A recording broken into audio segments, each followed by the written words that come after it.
रमेश कई सालों बाद पढ़ाई करके अपने मामा के गांव लौट रहा था। ये क्या, ये गांव तो पूरी तरीके से बदल गया। जब मैंने ये गांव छोड़ा था तब तो बिल्कुल अलग था, अब बिल्कुल अलग हो गया है। तभी उस गांव में एक चाय की टपरी दिखाई दी। वहाँ पर कुछ लोग बैठे हैं, उन लोगों से जाकर पूछता हूँ। रमेश चाय की टपरी के पास चला गया। अरे चाचा, यहाँ पर गिरधारी का घर कौन सा है?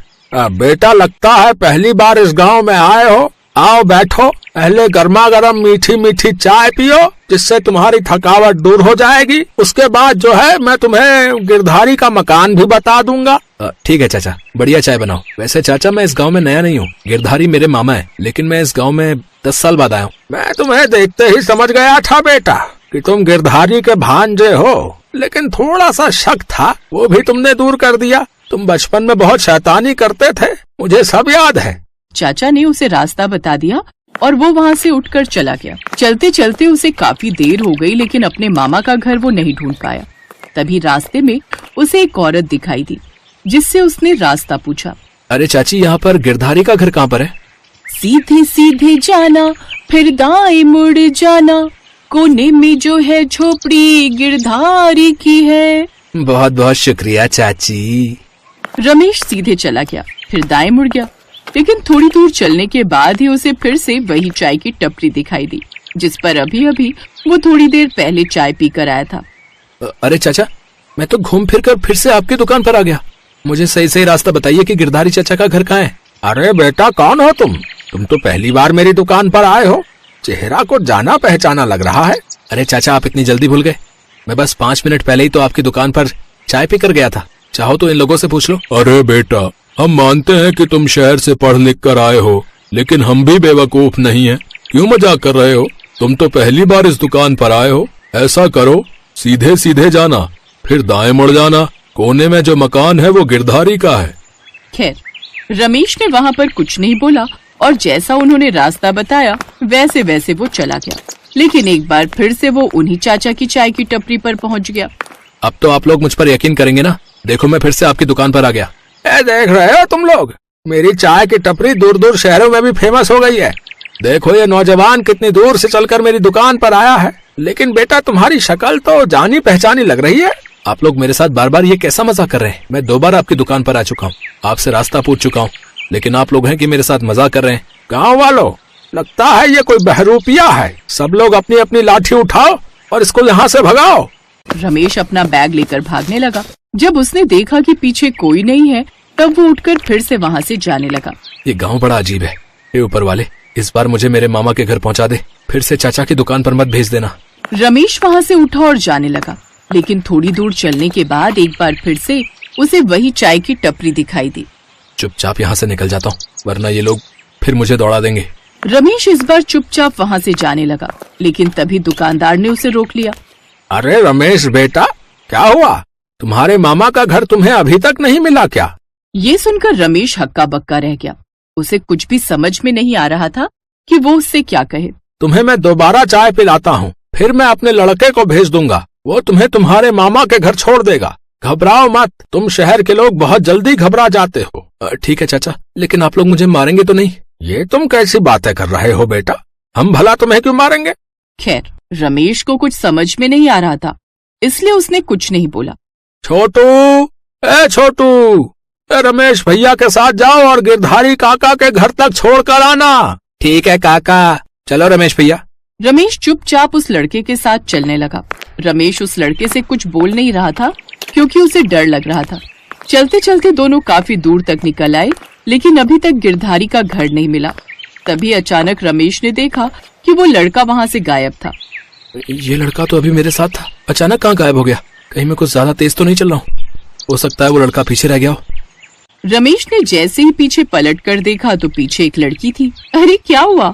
सीधे चलते रहो, बस थोड़ी दूर पर ही गिरधारी चाचा का घर है। लेकिन तुम कौन हो? मैंने तुमसे तो रास्ता पूछा नहीं। ये आप कैसी बहकी बहकी बातें कर रहे हैं? चाय वाले चाचा ने मुझे तुम्हारे साथ भेजा था ताकि आपको गिरधारी काका का घर बता सकूं। भूल गए? या तो मैं पागल हो गया हूँ, या फिर ये सारा गाँव ही पागल हो गया है। क्या सोचने लगे आप? अगर आपको अपने मामा के घर नहीं जाना तो मैं दुकान पर जाती हूँ, मुझे बहुत काम है। नहीं, तुम चलो मेरे साथ, मुझे अब जल्दी से मामा के घर पहुँचना है। रमेश अब उस लड़की के साथ चलने लगा। चलते चलते फिर काफी समय बीत गया लेकिन गिरधारी का घर अभी तक नहीं मिला। तभी उसके कंधे पर एक आदमी ने हाथ रखा। थक गए क्या रमेश बेटा? बस तुम्हारे मामा का घर यहाँ से थोड़ी ही दूर पर है। ये गांव अभी बहुत पिछड़ा हुआ है, यहाँ कोई रिक्शा वाला भी नहीं मिलेगा। अब लड़की गायब हो चुकी थी। उसकी जगह एक उम्रदराज आदमी था। रमेश ये देखकर हैरान हो गया। कौन है आप और वो लड़की कहाँ गई? इसका मतलब आप शहर से अपनी गर्लफ्रेंड के साथ यहाँ आए थे? ये आप क्या बोल रहे हैं? आप तो वही है ना जो दुकान पर बैठे थे चाचा की? उन्होंने मुझे एक छोटे से बच्चे के साथ घर बताने के लिए भेजा था। फिर पता नहीं अचानक कहाँ से लड़की आ गई। जैसे ही लड़की गायब हुई वैसे ही आप आ गए। ये तुम कैसी बातें कर रहे हो बेटा? चाय वाले चाचा ने तो मुझे ही तुम्हारे साथ भेजा था। ठीक है, मैं ही पागल हूँ। चाचा एक बात बताओ, ये गांव साधारण गांव है या इस गांव में सब भूत ही रहते हैं? लगता है तुम बहुत थक गए हो बेटा, चलते रहो, बस तुम्हारे मामा का घर आने ही वाला है। रमेश का दिमाग पूरी तरीके से खराब हो चुका था। वो उस आदमी से बहस नहीं करना चाहता था, इसलिए वो उन्हीं के साथ चलने लगा। थोड़ी देर चलने के बाद ही वो आदमी अचानक गायब हो गया। ये चाचा अब अचानक कहाँ गायब हो गए? और इन चाचा की जगह कोई दूसरा क्यों नहीं आया इस बार?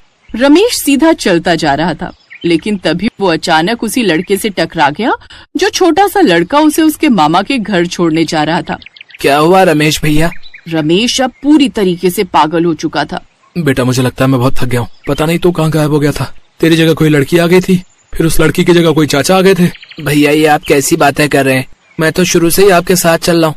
अचानक आप भागने लगे, मैंने आपको रोका भी पर आप रुके ही नहीं।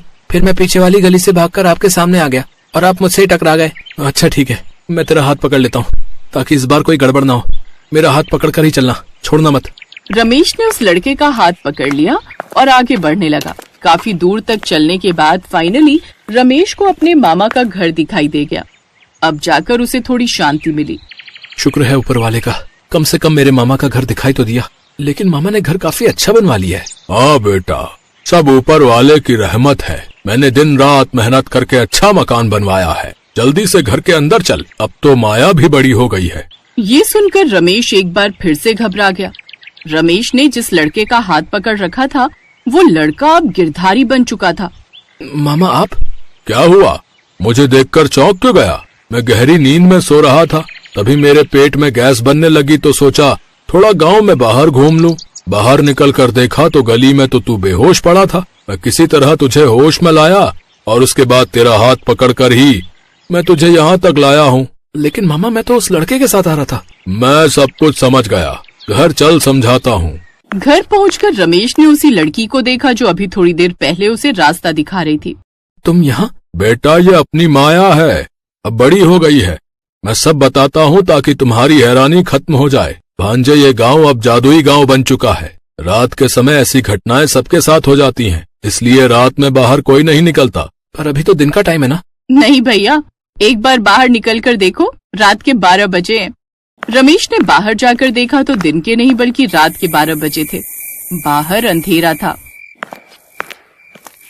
वैसे कोई खतरा नहीं है, पर नया आदमी भटक जाता है। वो सब अच्छी आत्माएं थीं जो रास्ते में तुम्हें मिली। वो आत्माएं सबकी मदद करती हैं, पर थोड़ी शरारती भी हैं। तुम्हारे साथ खेल रही थी सभी आत्माएं।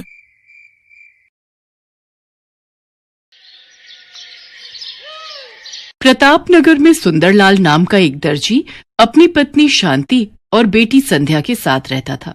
संध्या का रंग सांवला था, इसलिए उसके लिए कोई भी रिश्ता नहीं मिल रहा था। इसी कारण सुंदरलाल और शांति परेशान थे। सुंदरलाल, मैंने कुर्ता पजामा सिलने दिया था, तैयार हो गया क्या? बस एक पक्की सिलाई करनी बाकी है रामलाल जी। अच्छा, फिर मैं लड़का भेजूंगा, उसी के हाथ दे देना। शाम को शादी में जाना है, इसलिए थोड़ी देर में करके दे दो। और संध्या के लिए कोई रिश्ता मिला या नहीं? कहाँ मिला रामलाल जी, बहुत जगह बोल रखा है। बाकी मैंने तो भगवान पर छोड़ रखा है, वही मेरी बेटी का अच्छा भविष्य तय करेंगे। बात तो ठीक है, पर तुम्हारी बेटी का रंग सांवला है। इतनी आसानी से लड़के सांवले रंग रूप की लड़की के लिए मानते नहीं हैं। इसलिए जब तुमने मुझे कहा था, मैंने भी इस बारे में किसी से कोई बात नहीं की। अच्छा चलता हूँ, कपड़े भिजवा देना है। सुंदरलाल देखता है रामलाल की बातें संध्या सुन चुकी है, इसलिए उसने बात बदलनी चाहिए। संध्या बेटी, तू रामलाल की बातों का बुरा नहीं मानना।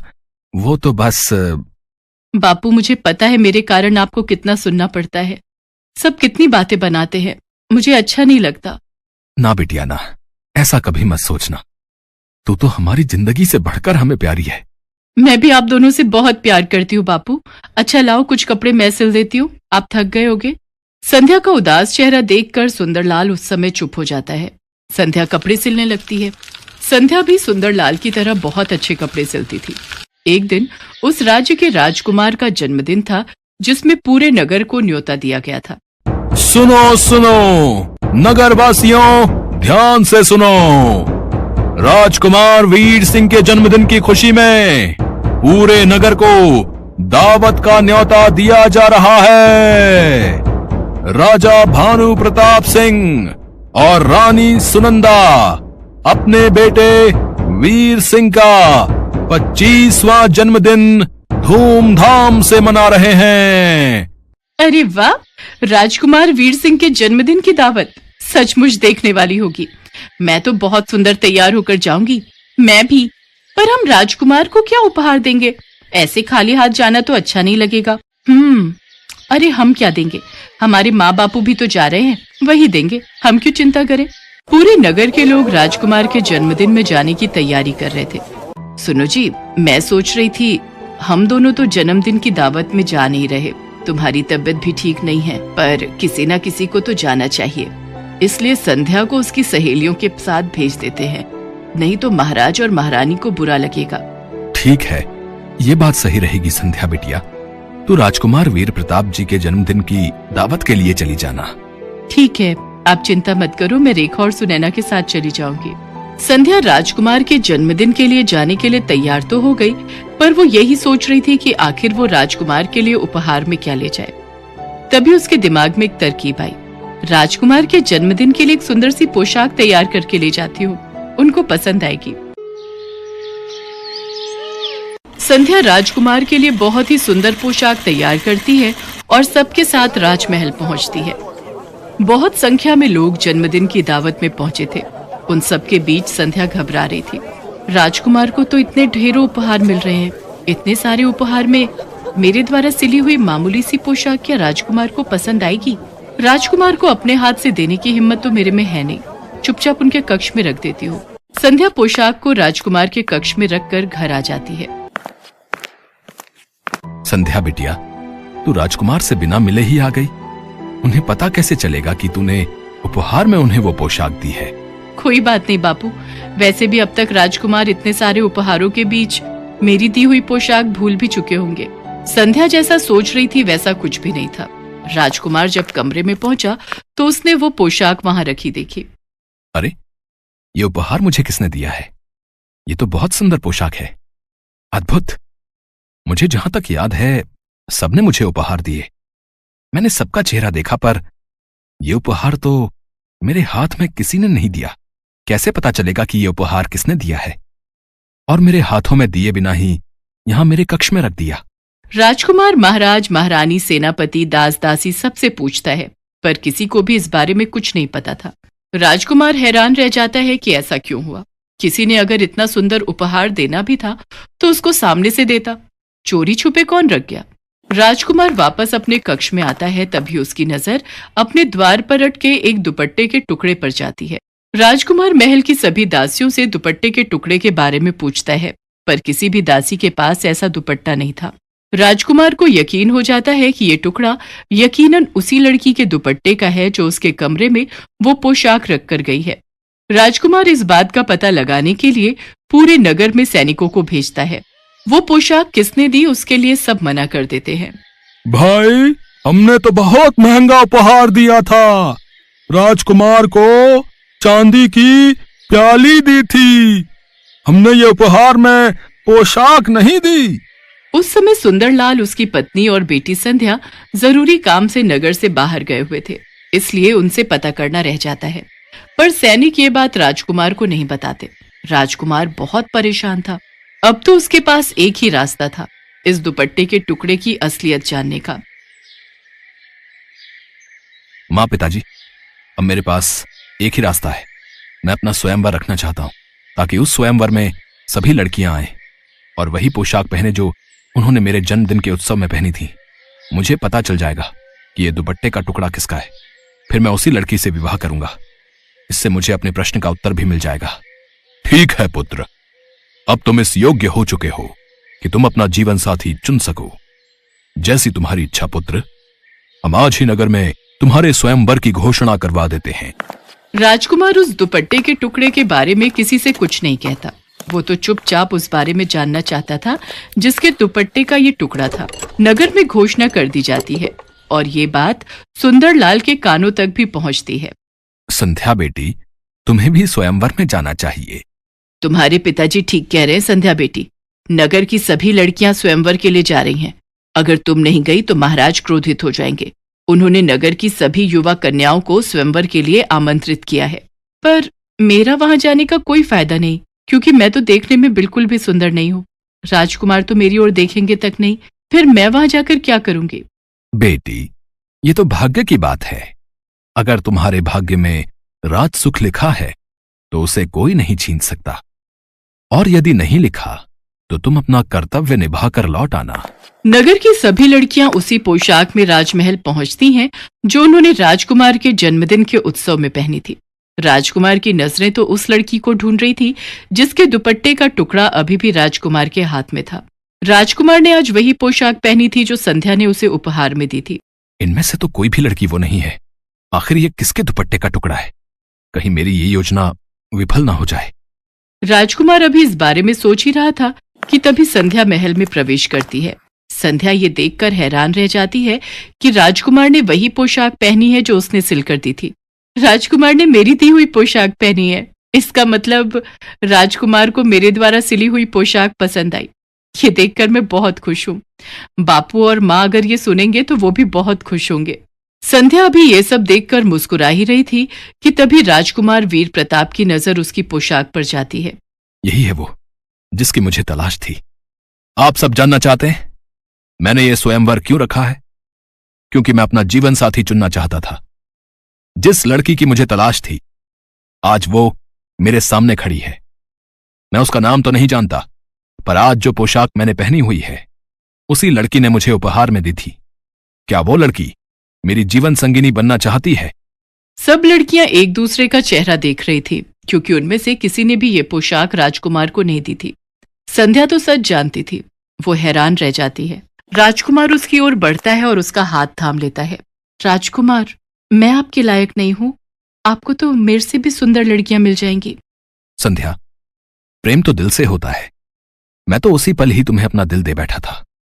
जब मैंने इस पोशाक को देखा, वो तो तुम्हारे दुपट्टे का टुकड़ा दरवाजे में अटका हुआ था, तभी मुझे तुम्हारे बारे में पता चला, वरना मैं तो सच्चाई जान ही नहीं पाता। और मेरी नजरों से देखो, तुम मेरे लिए दुनिया की सबसे खूबसूरत लड़की हो। संध्या अपने दुपट्टे की ओर देखती है जो किनारे से फटा हुआ था। वहां खड़ी सभी लड़कियां हैरान रह जाती हैं। राजकुमार वीर प्रताप की बातें सुनकर संध्या की नजरें शर्म से झुक जाती हैं। उसके पश्चात सुंदरलाल और शांति को दरबार में बुलाया जाता है। फिर शुभ मुहूर्त में संध्या और राजकुमार वीर प्रताप का विवाह संपन्न होता है। आज